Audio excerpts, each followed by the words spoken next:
Hello and welcome to another podcast with me. And today I'm going to be talking about a really big topic, and I think one that we so often miss actually when we are recovering from eating disorders and anxiety and everything else that comes with it. And that is the piece of the puzzle that is identity. Now, I have so many people who have asked me the same, if not similar, questions. Who will I be without this?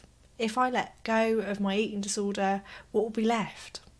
There's this real narrative for people who've struggled with eating disorders, particularly for a long time, and most of the people that I work with have struggled with eating disorders for 10 plus years, so we're talking decades, really feel like if they let go of the eating disorder, of the disordered eating, there is going to be nothing left.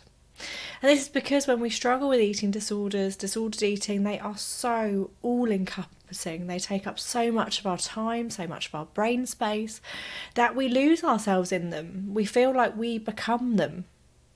And so we embark on recovery, or start to try to embark on that recovery journey, we're affronted with this fear. What's going to be left? Who am I going to be without this? And this is something that happens for so many people, and definitely a reason why I stayed stuck in my own recovery for a long time as well. Because ultimately, the brain craves certainty and sees certainty as a huge part of safety beyond everything else. So if we're looking at recovery and then going, who am I going to be?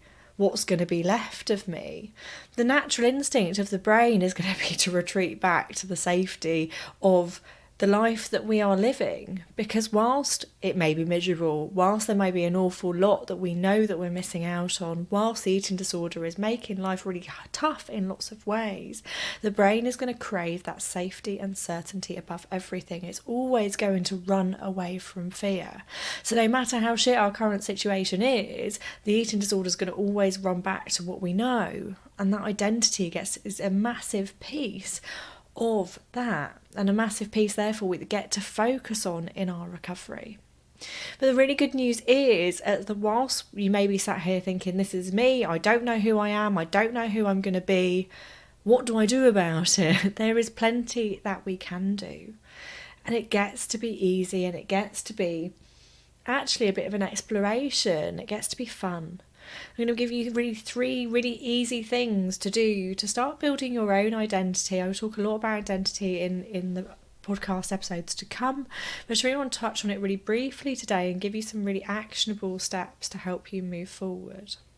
The first thing is look at your hobbies. Can you build hobbies in that are not food related, that aren't body related, that aren't related to exercise? You know, what we really want to do here is redirect the time into something else. We spend so much time thinking, doing stuff for our eating disorders, and that's what really makes us lose ourselves in them. So if we redirect some of that time to a new hobby, that can be like picking up a new craft. I picked up cross stitch, I think, during recovery. Anything that we could do hobby-wise, maybe join a book club. I love reading. I'm such a bookworm.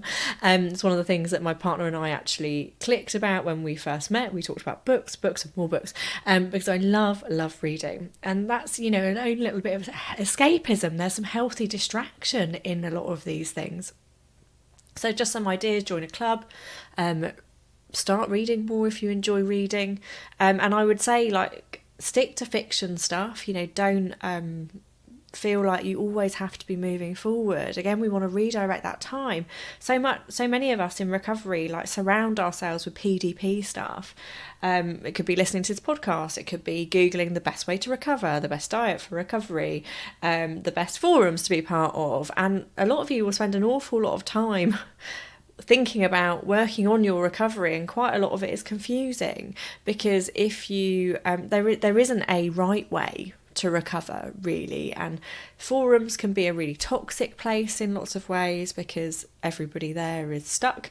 They're quite often not facilitated by somebody that's making sure it's a safe space, that's keeping, that's giving you advice and healthy coping tools, so you just all stay stuck in that victim place, really. So really being mindful of where you're putting your energy. This doesn't say about working on your recovery. Actually, working on your recovery is about building a life. That's what recovery is about. It's about building a life outside of the eating disorder. So building those hobbies in is a huge part of that. Look at your relationships that you have. You might have relationships with people that you've known throughout recovery. You might have relationships with people on forums. You may have relationships with people at the gym or at a club you're part of that are quite eating disorder focused, or maybe you have friends that are very diet conscious, very weight conscious, and therefore you spend a lot of time with people surrounded by that narrative. Nurture the relationships with people who fit with the person that you want to be in recovery and as a recovered person. Some friendships are for a reason, a season, and some are for a lifetime. And it's much easier for us to recover when we're surrounded by people who lift us up, who support us, who meet our energies where we're at. Having that little bit of a audit of the relationships that we have, and really spending more time maybe nurturing the ones that are going to be more supportive for us as we go through recovery and in a recovered state, is going to be really beneficial. The third thing that I love asking people to do is asking somebody in your life, what do they love about you? What do they love about you? Why do they love having you as a friend? However you want to phrase it. The reason why I ask people to ask this question to people they trust, and this is important, ask somebody that you trust in your life, ask somebody that you feel safe with and you also know is going to be honest with you, is because when people are friends with us, when they choose to have us in our lives, when they enjoy spending time in our company, they're able to look beyond the surface shit that ultimately is the eating disorder. The eating disorder behaviours, the anxiety, all of that is pretty surface level. The people that are going to love you for who you are actually see your core, without the filters that you use to look at yourself, without the I'm not good enough belief, without the, without the behaviours, the identities, the stuff that come from the struggles you've had. They see you at your core. And so when they are reflecting back to you, your kindness, your generosity, your thoughtfulness, the fact that you make them laugh or whatever it may be, you're getting a reflection back to you that says, actually, you are so much more than your eating disorder. You are a person with a massive heart that people love to be around. And that's giving your brain evidence for the fact that actually there's not going to be this massive void after you recover. It's not going to exist because you already are you. And actually I see this recovery and identity really as not finding ourselves for the first time, albeit there's exploration, it gets to be fun, and there are parts that we get to create and decide.